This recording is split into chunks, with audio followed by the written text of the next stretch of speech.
அங்கீகாரம் வேண்டும் என்றால் அறிவின் திவலைகள் வெளியிலே தெரிக்கிற போதுதான் அங்கீகாரம் கிடைக்கும். திருக்குறள்ல தமிழ் நீங்க எதிர்க்கிறார் கிடையாது.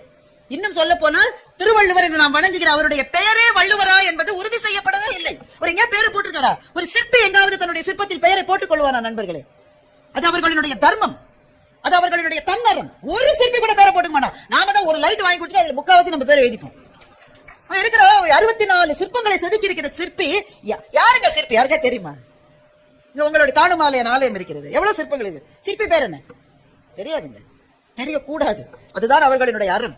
அப்படித்தான் வள்ளுவன் ஒரு சிற்பி மாதிரி திருக்குறள் என்று வழங்கப்படுகிற இலக்கியத்தில் தன் பெயரை எங்கேயுமே வள்ளுவன் பதிந்தது இல்லை.